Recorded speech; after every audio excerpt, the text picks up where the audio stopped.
Hi, it's Sharon Sheldon here from Business Content PLR, and I've had a lot of customers asking me how to set up their funnels and how to set up their PLR products from the very beginning. So I've put together a mind map that walks through the very basic steps for setting up your product and setting up your first funnel. Now, there are all sorts of fancy things you can do with different types of product funnels and sales processes, but so this one I'm going through just the basics. Starting with the basic questions you have to ask yourself before you get started. Now you're going to need to look at who is your target market, what are their biggest needs, desires, problems, dreams, etc. What solution are you providing? And that includes the features and the benefits. And then what are the benefits of your solution versus other competitors? That's your unique value proposition. Now all of this is before you even get started with your PLR. So if you just bought something, it may already have a lot of these things in it, including who the target market is for that product. But you should do some outlining yourself so that you know exactly what you're selling. The next step is to actually create that solution. So create the product using your PLR. And you'll start with customizing the content. You don't have to do a lot here, but as much as you can, we'll personalize it for you and put your branding on. So you'll want to put your name, your URL, your logo, have a header and footer if it's a document, have a bio up front, so a page that has your picture and a little something about you. It might even link to another offer. If there are any resources in there, put in your own affiliate links. And you could add additional content like examples, case studies, images, and other key points that you want to make. And you might also want to transform it to other media, which is optional, but it also adds a lot of value to your product. You could put it onto slides, video, audio, create graphics from the content, any other things, any other sorts of media do add value to the product. And then you can also create your own graphics, and you should do that, like an e-cover with maybe a new name for the product. So you have your product, you know who you're selling it to. The next thing you need to do is actually package it and upload it to somewhere on a server, a place that will actually deliver the product. So that could be your own server. So for instance, I have Business Content PLR and I have it hosted on a domain of my own, self-hosted domain. And I used Namecheap to actually register the name of my website, and then I'm going to be moving to Liquid Web, which is a hosting service that hosts that domain. I also put a lot of my products onto Amazon S3, which is great for very large products, and then I can take a link from there and put it on whatever my delivery mechanism is, and I'll talk about that in a minute. And there are some shopping carts as well where they will actually host your product for you. So if it's a digital product, so there's one shopping cart, there's UltraCart, and there are a lot of others. You have to research and see if that makes the most sense for you. A lot of people do prefer to host it themselves or on a place like Amazon. So once you've uploaded your product to a server, make sure you know where it is, have a link to it. So if it is on your own domain, make sure you have the path. If it is on Amazon, make sure you know what bucket it's in. There are some tutorials for that. Know the name of the file. And the shopping cart, sometimes everything is integrated on the shopping cart, a hosted one, so this may not be as much of an issue for there. Now you will need a buy link, so something that people can click on to actually go to a checkout and buy your product. I use something called DL Guard integrated with PayPal. So DL Guard is a shopping cart that will protect your links. I put in the details of the product in there along with my PayPal, so it'll process and send the money to my PayPal account. And then it gives me a piece of code that I can add to a sales page, which we'll also talk about in a second. There are other ones like JVZoo, ClickBank, Zaxa, Nanocast, and other ones where they will actually produce that link for you and a button which you then put onto your sales page. Again, you put in the details of your product and where it is, where it's hosted, and they generate the button for you and actually process the payment as well. And there are also WordPress plugins for this. There are ones for shopping carts, ones that'll actually create a shopping cart on your site. So WooCommerce is one, Easy Digital Downloads is another. There are membership site plugins like Amember and Wishlist Member. And if you are actually creating a page on WordPress where you're going to put your buy button, you'll want to protect that link, and there are places for that. If you, for instance, if you're using Amazon S3, there's a plugin called Media Guard, and I'll put a link for that in. I'm going to put together a little document that has the summary of these things, and I'll put links in for that. So let's close that up. You have your package, you have your product produced, you packaged it and have it on the server. You have a link that people can click on to actually buy, and then you need a sales page. So you might have an HTML page that you got in your PLR, and that needs to be uploaded.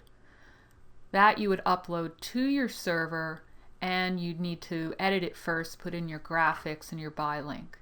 This is a matter of creating a folder on your domain that's going to host the page and then uploading it with the images. That's a separate process that you will need to learn how to do if you're going to use HTML pages. My preferred way is to use WordPress and create a page or a post for the product. I use a plugin called OptimizePress 2.0, and I just set up a template and put the sales copy in. If it's from PLR, you can use the sales copy from PLR, and then I add the buy link. Most of these themes do have buttons that you can produce, and then you just put the URL that goes to the checkout connected to that button. There are also hosted sites like Lead Pages where they'll guide you through one of their templates producing a sales page. You could again use the copy from your PLR and then again add a buy link. Once you have your sales page ready, you need to test everything. You have your buy link, you have your page, you have everything up on your server. Set your price to 1 cent, buy it through a separate PayPal account, make sure it's all working, troubleshoot if there's a problem, and then set the price back to normal so it's ready to go. So your product is now ready to sell, but that's really just half of the equation. You need to capture leads and create a whole funnel so that you can continue to sell things. On this side of the mind map, I'm going to walk through what should go in that funnel and how it should be set up. You'll start with creating the actual content that goes in the funnel. And just stepping back a second, a marketing funnel is one that guides your prospects through to becoming customers and loyal customers who you can continue to sell to over time. And you need content for that funnel. You'll start with creating an opt-in gift. That's something that encourages people to give you their email. And this is their, say, reward for giving you their email. It's a gift. Your gift could be a report, an autoresponder series that's an e-course, could be a video, an audio, a webinar that you're giving, maybe a trial of coaching, really anything that adds value and solves part of a problem that you then solve further in your product. You can provide an upsell. This is optional. This could be a separate little special offer that people are led to after they get their opt-in gift, or it could even be the product itself which you want to introduce right then and there. And that could either be a separate page they go to right after they've opted in, or it could be on the download page for the opt-in gift. So that's just an optional thing that adds some extra income to the funnel. Then you're going to need to set up your autoresponder follow-up. You should have 2 of them, one for prospects and one for customers. So prospects are the people that opt in, but then don't buy anything. And you're going to lead them through and encourage them to buy your product or other things. For customers, it's people that buy the product, and then you want to build a relationship with them and continue to sell other things as well.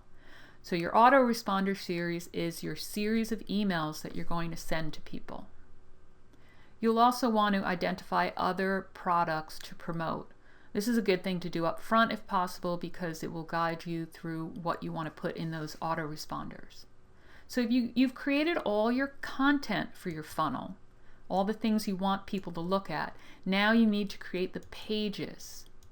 The basic pages you'll need are the opt-in page, which has the place for people to enter their emails, a thank you page that people are sent to after they've entered their email, a download page where they can actually download that opt-in gift, and then if you are doing an upsell of some sort, you'll need pages for that, either their own page, you'll put it on the download page, and then of course a download page for that special offer.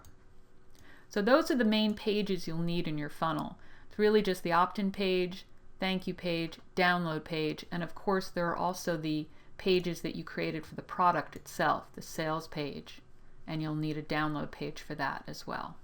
So let's close that up, close this up, and now you need to actually set up your Autoresponder series in some sort of autoresponder service. I use Aweber, there are a lot of other ones as well. You'll need to enter the details or the URLs for that thank you page you created, which you should have. If you have it in WordPress, you'll have a URL for that. If you created it with HTML, then you'll need to make sure you keep track of that URL where you uploaded the HTML page to your server. Again, I like using WordPress because it's just easier if you're not very tech savvy. So you'll enter the URLs into Aweber or your email autoresponder. It'll guide you through. There usually is some sort of wizard that guides you through what to do. And in the end, once you've created a form, a web form for people to enter their emails, you'll add that code to the opt-in page that you created before. So you had this opt-in page where you're encouraging people to sign up for your gift, and you need a form on there. That form you'll get from your Autoresponder setup series.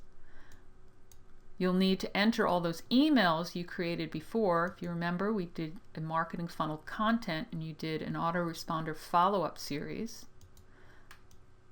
And that starts with your welcome email. And the welcome email, you want to again have a link to the download page. When they've signed up and confirmed with the Autoresponder, with the details you put in there, they'll be sent to the download page, but in your welcome email you should also put that link in. And then you actually enter each one of the emails you created in your series and schedule them out and test everything. So sign up for your own list, make sure you're getting that first email and that all the links are working. And of course you need to test the entire funnel. So again, set your prices to 1 cent, buy it, make sure you're led through a funnel, and then set the prices back to normal.